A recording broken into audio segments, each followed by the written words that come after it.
तुम्हारे जीवन में दो छोर हैं, शरीर के जीवन में भी। एक छोर तो मस्तिष्क है, दूसरा छोर यौन केंद्र है। इसलिए योगियों ने दो छोर माने हैं, एक को जिसको वे मूलाधार कहते हैं, जो तुम्हारा यौन केंद्र है, सेक्स सेंटर है, और दूसरे जिसको वे सहस्त्रार कहते हैं। उस सहस्त्रार का तुम्हें कोई पता नहीं।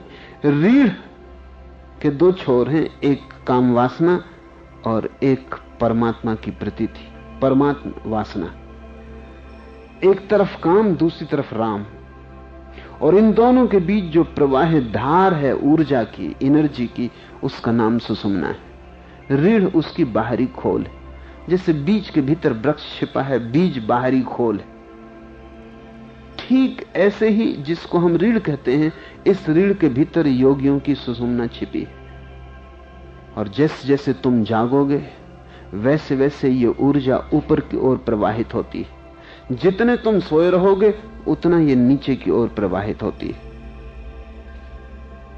निद्रा का अर्थ है तुम्हारा जीवन सिर्फ काम वासना को ही जान पाएगा, तुम कोई और बात ना जान पाओगे। तुम एक ही छोर से परिचित होगे। वो छोर बिल्कुल द्वार था पहला, तुम महल के बाहर सीढ़ियों पर ही जीवन गंवा दिए। तुमने समझ लिया यहीं घर है, तुम वहीं रह गए। अधिक लोग पोर्च में ही जीवन को समाप्त कर देते, सीढ़ियों के भीतर भी प्रवेश नहीं हो पाता, द्वार पर दस्तक भी नहीं देते। जैसे जैसे तुम जागोगे, अब जागने के लिए फिर दो उपाय हो सकते हैं। एक उपाय पतंजलि का है। वो उपाय है कि रीढ़ में वो जो ऊर्जा है जीवन की, जिसको कुंडलनी कहते हैं, उसे तुम ऊपर उठाओ। इसलिए शीर्षासन का उपयोग है, क्योंकि शीर्षासन की अवस्था में वो ऊर्जा सहज मस्तिष्क की तरफ गिरनी शुरू हो जाती है। आसन इसलिए उपयोगी है कि उन सब के माध्यम से उस पर चेतना पर दबाव डाला जाता है ताकि ऊर्जा ऊपर की तरफ उठने लगे। इसलिए ब्रह्मचर्य का मूल्य है, क्योंकि अगर ऊर्जा नीचे की तरफ बहती रहे तो ऊपर की तरफ जाने को बचेगी नहीं। तुम नीचे का द्वार रोक देते हो, जैसे नदियों पर हम बांध बांध देते हैं। नदियों पर बांध बांध देते हैं तो विराट विद्युत की ऊर्जा इकट्ठी हो जाती। ऐसे ही बांध को बांधने का उपाय है ब्रह्मचर्य। एक तरफ से हमने द्वार बंद कर दिया तो ऊर्जा इकट्ठी होती है। जब ऊर्जा ज्यादा इकट्ठी हो जाती तो उसे मार्ग चाहिए। ब्रह्मचर्य हो और साथ में शीर्षासन हो तो बंधी हुई ऊर्जा मस्तिष्क की तरफ गिरनी शुरू हो जाएगी। ये उपाय शारीरिक है। पतंजलि और हठ योग इस शारीरिक उपाय से तुम्हें जगाएंगे।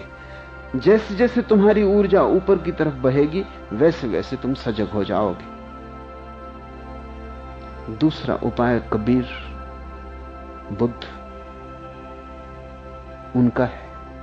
वो दूसरा उपाय यह है कि तुम जैसे जैसे जागते जाओगे वैसे वैसे ऊर्जा ऊपर बढ़ने लगेगी। जैसे जैसे तुम होश का उपयोग करोगे जीवन में, चलोगे तो होश से, बैठोगे तो होश पूर्वक, उठोगे तो होश पूर्वक, बिस्तर पर सोने जाओगे तो होश पूर्वक, तब तक होश को संभालोगे जब तक शरीर नींद में न डूब जाए। और धीरे धीरे धीरे ऐसी घड़ी आएगी कि शरीर तो नींद में डूब जाएगा, होश संभला ही रहेगा। फिर नींद में भी होश चलने लगेगा। इसलिए कृष्ण कहते हैं योगी तब भी नहीं सोता जब सब सो जाते हैं। इसका यह मतलब नहीं कि वो बैठे रहता है, आंखें खोले रखता है, वो भी सोता है, लेकिन उसका शरीर ही सोता है। उसके भीतर का साक्षी भाव जगा रहता है। तो जैसे जैसे साक्षी भाव बढ़ेगा वैसे वैसे ऊर्जा ऊपर बढ़ेगी।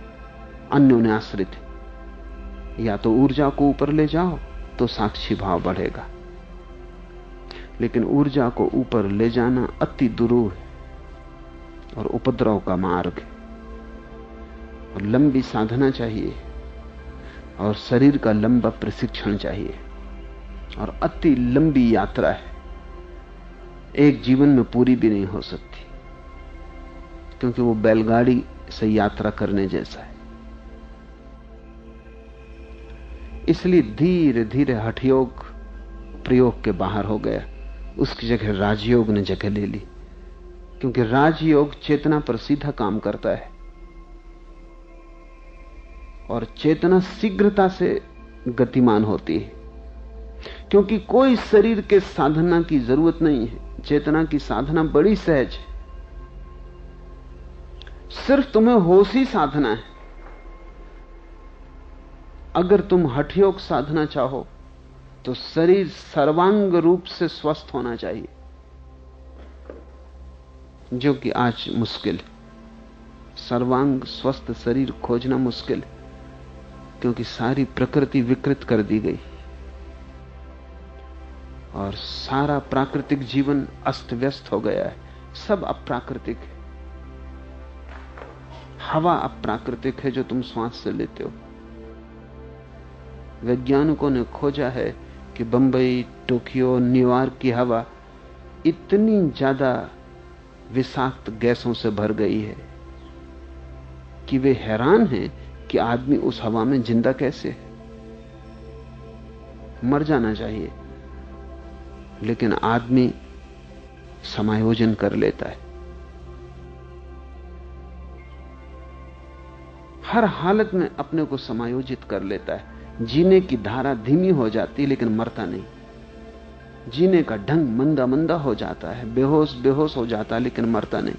चारों तरफ हवा विषाक्त है, क्योंकि हठयोगियों को पता भी नहीं था कि सड़क पे कारें होंगी, ट्रेनें दौड़ रही होंगी, मोटरसाइकिलें होंगी, सब तरफ पेट्रोल जल रहा होगा और हवा से ऑक्सीजन धीरे धीरे क्षीण हो जाएगी। ऐसी हालत आ गई है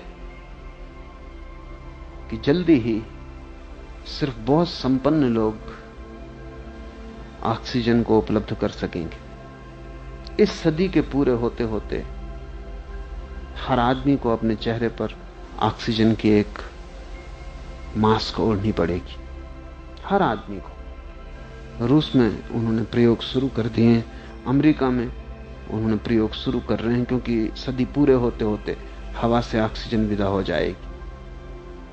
तो अपना अपना ऑक्सीजन का डब्बा साथ, लेकिन ये सिर्फ बहुत संपन्न लोग ही इसको उपयोग कर सकेंगे। गरीब आदमी को तो मुश्किल होगी। जैसे गरीब आदमी को नल के पास क्यों लगा के खड़ा होना पड़ता है, पानी मुश्किल हो गया, ऐसी उसे आज नहीं कल हवा के लिए भी क्यों लगा के खड़ा होना पड़ेगा, जहां वो 2-4 गहरी सांस ऑक्सीजन की ले ले ताकि 24 घंटे किसी तरह चल सके। भोजन विषाक्त है, सब अप्राकृतिक है, क्योंकि जो खनिज तत्व प्रकृति में चाहिए वो सब खो गए। आदमी ने उनका उपयोग कर लिया और उनको वापस नहीं डाला।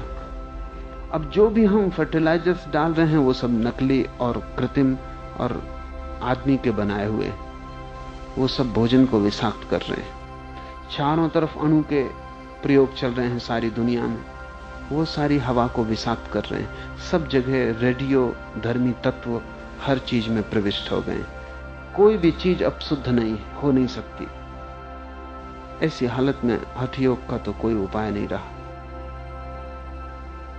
हठयोग बड़ी प्राकृतिक दुनिया की बात थी, जब सब प्राकृतिक था। उस प्राकृतिक दुनिया में भी हठयोगी को कई जन्म लग जाते थे। वो लंबी यात्रा है, क्योंकि स्थूल से जो चलेगा वो बैलगाड़ी से चल रहा है। सूक्ष्म का जो उपयोग करेगा उसने ज्यादा त्वरित वाहन खोज लिए।